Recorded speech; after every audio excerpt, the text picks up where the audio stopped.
Salam uşaqlar, bugün so do I, neither do I haqqında danışacağıq. Buna həmçinin neither də deyirlər, neither də deyirlər. Mən neither formasında deyəcəm. Yəni elə bir böyük əhəmiyyəti yoxdur. Dilinizə necə rahatdırsa o formada deyə bilərsiniz. Bizə əsas lazım olan onun testdə tapılmasıdır. Başlayaq so'nun quruluşu ilə. So'dan sonra feil gəlir cümlədə. Daha sonra isə mübtəda. Nə deməkdir? Həmçinin, daha da. So təsdiq cümlələrində işlənir. Təsdiq cümlələrindən sonra. Məsələn, deyirəm ki, I am a teacher. Görürük, cümləmiz təsdiqdədir, düzdür? Demək istəyirik ki, həmçinin o da və ya da həmçinin onlar da. So is she. Bu formada. Və gördüyünüz birinci tərəfi to be ilə vermişik. Cümləni to be ilə vermişik deyə. So'dan sonra da to be gəlməlidir. Yəni to be'nin forması gəlməlidir. Bunu indi növbəti hissələrdə deyəcəm. Əsas bilməli olduğumuz məqam nədir? Əgər birinci cümləmiz təsdiqdədirsə, ikinci cümləni də so ilə cavablandıracağıq. Bəs neither də necə olacaq? Neysə. Cümlə quruluşu eynidir. Həmçinin neysə üstəgəl feil, üstəgəl mübtəda formasında olacaq. Gördünüz, adi cümlələrdə mübtəda xəbəri olur, amma burada feildən sonra mübtəda gəlir. Yəni yerini dəyişir. Testdə sizi çaşdırmaq üçün mübtədanı verəcək, sonra feil verəcək. Olmaz. Bu quruluşu əzbərləməlisiniz. Necə də həmçinin deməkdir. Bəs so'dan fərqi nədir? İnkar cümlələrindən sonra işlənir.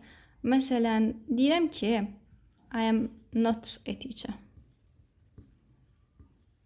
Baxırıq cümləmizə, notu gördük, inkarlıq göstəricimiz var. Düzdürmü? Deməli, so ilə yox, artıq neyzə ilə cavab verəcək. Yazacağıq. Neyzə is she. Və buradakı əmlə götürüb bura əm yaza bilmərik. Bunun mübtədası ayrıdır. She'dir bunun mübtədası. Ona görə iz yazırıq. Sadəcə əsas bilməli olduğumuz məqam nədir? Birinci cümlədə to be'nin forması işlənibsə, ikinci tərəfdə də cavab verərkən mütləq to be'nin formasını işlətməliyik. Bu da belə. İndi gəlin keçək digər əsas detallara. Yəni bildik ki, so təsdiq cümlələrindən sonra neyzə inkar cümlələrindən sonra işlənməlidir. Məsələn, çətinlik çəkənlər var ki, birinci cümlədə filan bir feil verilib, həmin o feillər deyəcəm. İkinci cümləyə nə yazaq? İlk olaraq, əgər birinci cümlədə to be'nin formaları, indi bunu açıb deyirəm hansılar? Am, is, are, was, were, shall, will. Bunlar varsa, yəni birinci cümlədədirsə bunlar, ikinci cümlədə də bunları işlətməliyik. Yəni həm birinci, həm ikinci cümlədə bunları işlədəcəyik. Bayaqki nümunələrdə göstərdim. Məsələn, deyirəm ki, they were pilots. Onlar pilot idilər keçmiş zamanda. Görürük ki, cümləmiz təsdiqdədir və were var. Deməli, ikinci tərəfə də həmin o were və ya da was'u yazmalıyıq. Yəni, to be'nin keçmiş formasını. Gördük bunu. Gördük cümləmiz də təsdiqdədir. Nə yazacağıq? So. So'nu qoyduq. So'dan sonra nə gəlməli idi? Feil gəlməli idi. So, were və ya da ki was, belə verirəm. İkisindən biri she. She'ni gördük. Heç biz bura were yaza bilərik? Yox, olmaz. Deməli, so was she. Bu formada olacaq. Yəni, birinci cümlədə yadda saxlayın. Am, is, are, was, were, shall, will varsa, ikinci cümləndə həmin onlarla ifadə eləyəcəyik. Bu birinci qaydamız. Keçək ikinci qaydaya. Bəs əgər birinci cümlədə bizə modal feil verərsə, nə etməliyim? İndi göstərirəm nə edəcəyimizi. Modalları yadımıza salırıq. Can, could, may, Might keçmişidir. Must, should, need ən çox istifadə elədiyimiz. Əgər birinci cümlədə bunlar varsa, eyni to be-də olduğu kimi ikinci cümlədə də işlədəcəyik bunları. Məsələn, deyirəm ki, I cannot dance. Gördük, cümləmiz birinci baxırıq nədədir? Not var, inkardadır. Nə yazacaq? Neither yazacaq. Bunu yadımızda saxladıq. Və feilimiz nə ilə ifadə olunub? Can-lə, modal feillə. Deməli, ikinci tərəfdə də modal olacaq. Neither can they. Gördünüz, inkarımızı qoyduq. Kənimizi qoyduq, çünki birinci cümlədə də can idi. Mübtədamızı da qoyduq. Yəni, heç vaxt bunun mübtədasını gətirib təzədən bu birisi tərəfə qoya bilmərik. Çünki tərcümə düzgün olmaz. Deyir ki, mən rəqs etməyi bacarmıram, həmçinin məndə olmaz artıq. Həmçinin onlarda, həmçinin o da, həmçinin nə bilim John da, insan adı da qoya bilərik, nə bilim digər bir məfhumun da adını qoya bilərik. Bu artıq bizim testimizdən asılıdır. Modal feilimiz də belə. Yəni istəyirsiniz bir dənə də nümunə göstərim. Məsələn, bu dəfə təsdiqdə yazaq cümləni. She must do homework. Gördük cümləmizi. She must do homework. Feilimiz nə ilə ifadə olunub? Modal feillə. Deməli, ikinci tərəfdə də modal yazacaq. Və cümləmiz necədir? Təsdiq formadadır. Təsdiq formadadır. Getdik. Neydən atacaq? Neydə olan variantları so ilə davam edəcəyik.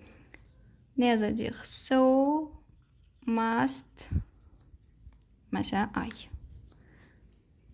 Modal yazdıq. Burada da modalımız var. Şu cümləmiz tamamlandı. Bu da belə. Sonra modallarda bir dənə istisna modal feil var ki, yəni bunlardan əlavə olaraq. Bunu qaydada da qeyd eləmişəm. İstisna. Have to, has to, had to. Bu istisna modal feildir ki, artıq ikinci tərəfdə özü ilə yox, do, does, did ilə ifadə olunacaq. Necə? Modal feil qaydasında bu feilləri görəsiniz. Deyirəm ki, I have to go. Bunu belə dedim, düzdürmü? Görürük cümləmiz təsdiqdədir. Bunu qeyd elədik və nə var? Have to var. Have to burada modal feildir. Have malik olmaq feili ilə qətiyyən qarışdırmayın. Have to özü bir birləşmədir. Modal feildir. Gördük have to-nu. Bizə nə lazımdır? So lazımdır. So ilə başlayan cümlə. Have to-nu da dedik ki, ikinci tərəfi necə düzəlir? Baxın bu ikinci tərəfi. Do, does, did-lə. Have to-muz indiki zamandadır. Ya do olacaq, ya does olacaq. Burada məsələn bir dənə şəxs qoyuram Jane. Jane də nədir? Üçüncü şəxsdir. Ona görə do-nu atacağıq, does götürəcəyik. So, does, Jane. Variantlarda bizi çaşdırmaq üçün baxın yazacaqlar. So, has to, Jane. Olmaz. Has to-nun ikinci tərəfi bu formada düzəlmir. Və yaxud da ki, so, has, Jane yazacaq. Bu da olmaz. Bu istisnanı yadda saxlayın. Sizi testdə çox çaşdıracaq. Have to, has to, had to modal feilləri varsa nə olacaq ikinci tərəfi? Do, does, did ilə düzələcək. Bu da belə. Sonra üçüncü qaydamıza baxaq.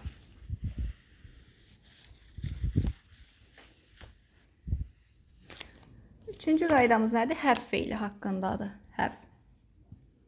Have feili haqqında iki formamız var.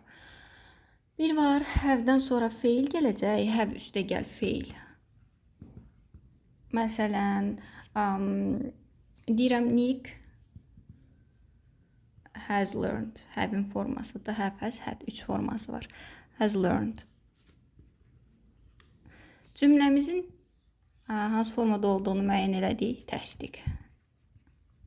Neysə olan variantları atacağıq. So'muzu yazdıq. Sonra baxacağıq xəbərə. Has var. Has'dən sonra da bir dənə feil var. Aha, həzdən sonra bir feil varsa, ikinci tərəfi nə olacaq? Əsas məqam.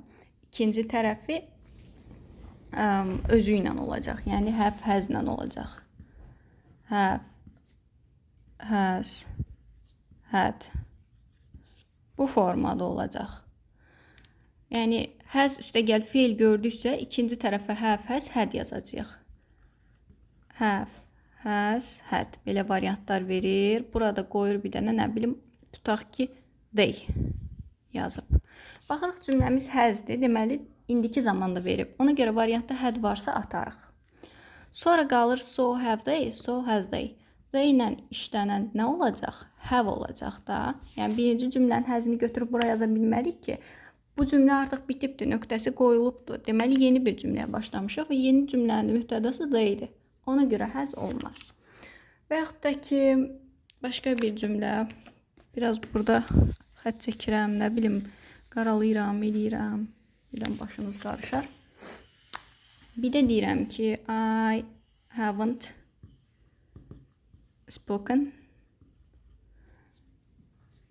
English. Müəyyən elədik ki, cümləmiz təsdiqdədir, yoxsa inkarda, haradan bildik? Haven't-dan. Deməli, inkarda da ay müəllim. Yazdıq. Deməli, neyzə ilə olacaq? Təbii ki, bunun başqa göstəricilər də var, göstərəcəm. Neyzə.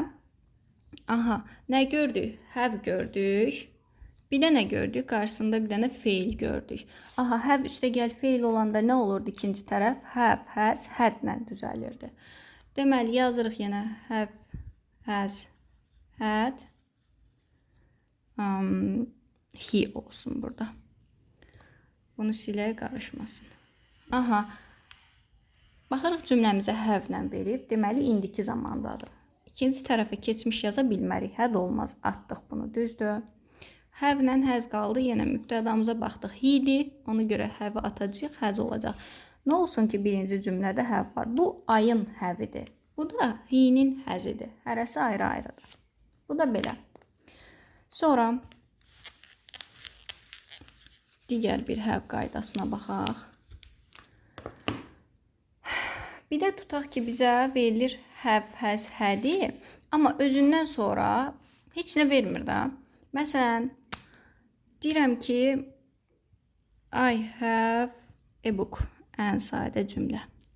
Have-dən sonra feil görürük? Yox. Qoyacam buraya yazım.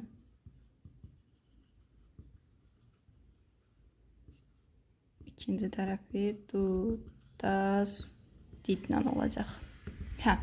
I have a book. Gördüyü ikinci tərəfdə bir feil yox. Deməli, bu qaydanı atırıq, bu qaydanı atırıq, bu qayda ilə gedirik.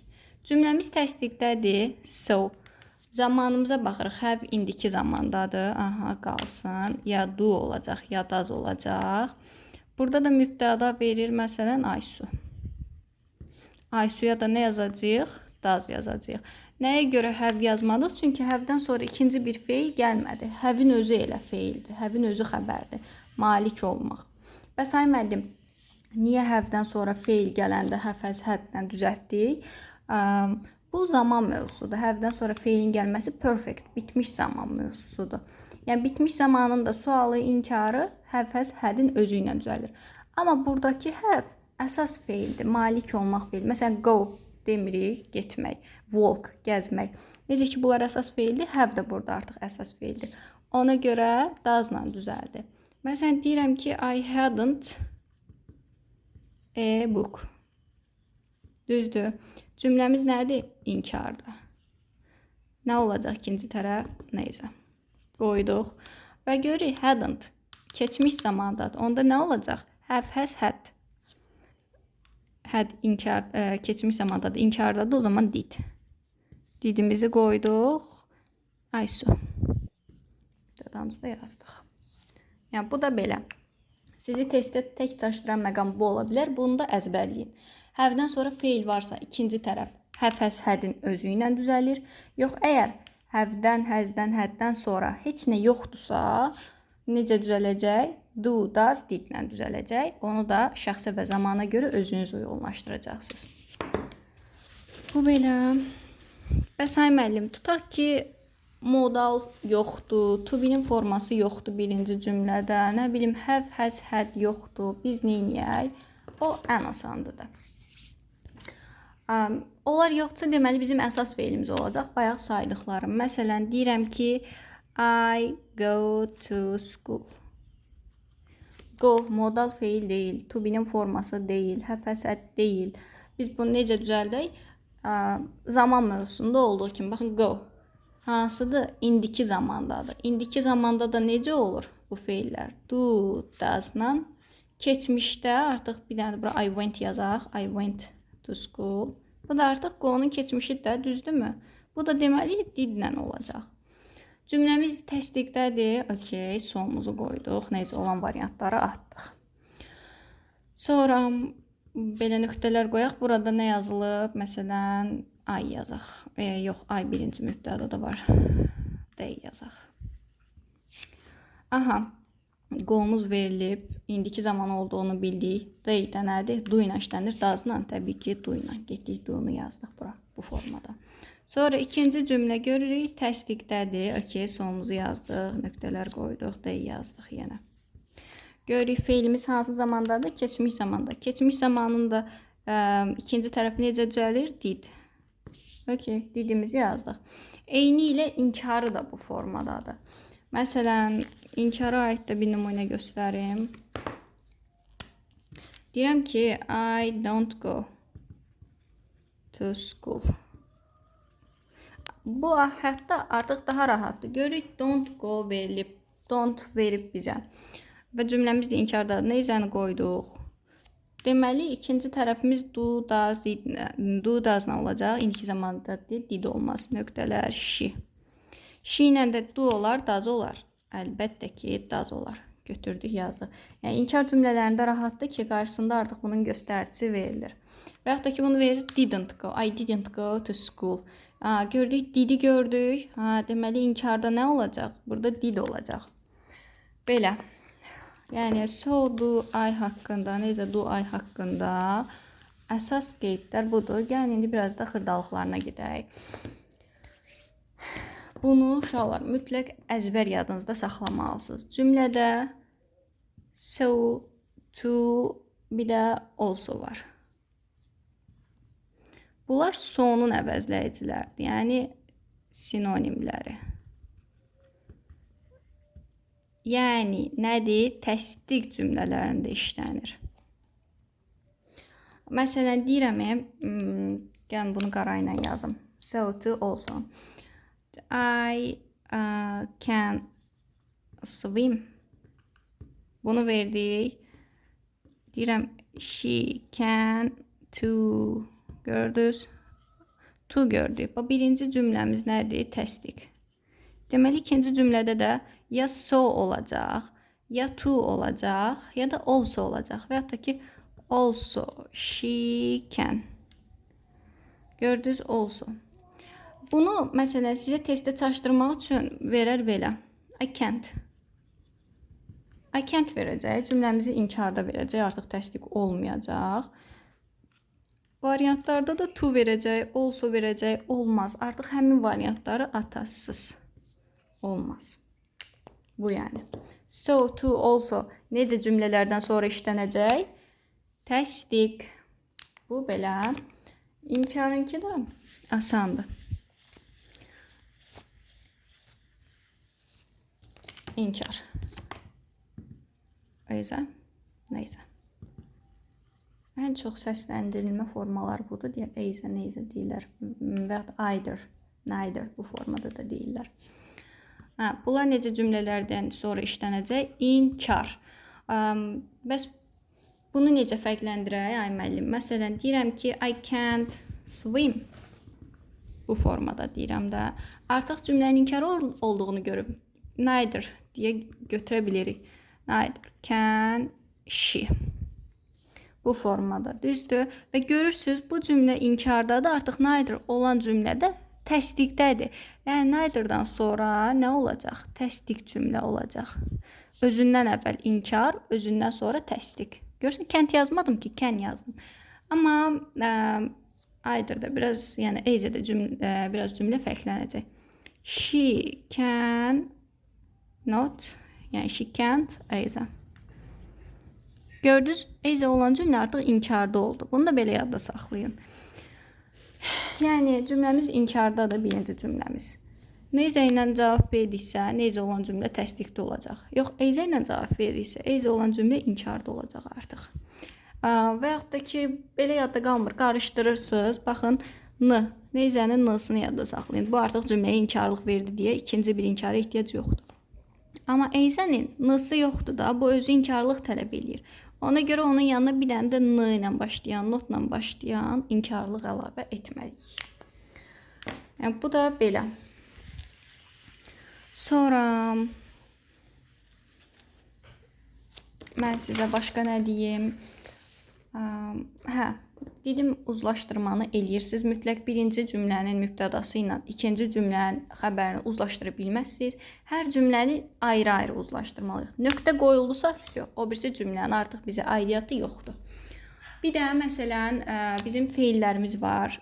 Cut, let, sonra put, read, cost, burst. Bizə ən çox düşən cut, let, put, read bu feillərdir. Bunlar o feillərdir ki, hər üç formada, yəni cədvəl var, qaydası feillər cədvəli. Burada da cutdır, burada da cutdır, burada da cutdır. Yəni indiki zamanda da, keçmiş formalarda da cutdır. Heç bir dəyişiklik olmur. Və bizi testdə çaşdırırlar. Nə ilə çaşdırırlar? Üçüncü şəxslə. Baxın, sizə göstərim. She cuts her finger.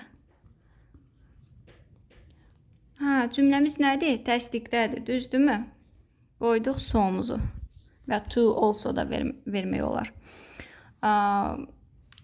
Cuts feilimizi gördük. Nə modal deyil, nə to be deyil. Deməli, do, does, did-lə düzələcək. Feilimizin sonunda s var. Artıq bunun indiki zamanda olduğunu gördük. Ya do olacaq, ya does olacaq. Burada da I verib deyə does'ı atacaq. Do-nu götürəcəyik. Bir də bu cümləni fərqli formada verir. Deyir, she cut her finger. Bəs hay müəllim, burada cut verib, burada cuts verib. Fərqi nədir? Dedik ki, axı bu feillər indiki zamanda da, keçmişdə də eynidir. Deməli, feilimizin sonunda s yoxdur deyə artıq bilirik ki, bu keçmiş zamandadır. Çünki keçmiş zamanda feilin sonuna üçüncü şəxsdə s, s artırmaq olmaz. Bunu yadınızda saxlayın. She'dən sonra feilin sonunda s, s yoxdursa, bu artıq keçmiş zamandadır. Keçmiş zamanda da nə olacaq? Cümləmiz təsdiqdədir. Sonumuzu qoyduq. Did qoyacağıq. Axı keçmişdədir. Feilimizin sonunda s yoxdur. So, did I. Bu formada olacaq. Bir də bizi bu çaşdıracaq. Başqa da heç nə. So, do, I qaydası haqqında bu qədər. Əsas bilməli olduğunuz məqamları mən sizə göstərdim. Testdə hansı formalarda düşər? Hamısını göstərdim. Sizdən tək tələbim bunu əzbərləməyinizdir.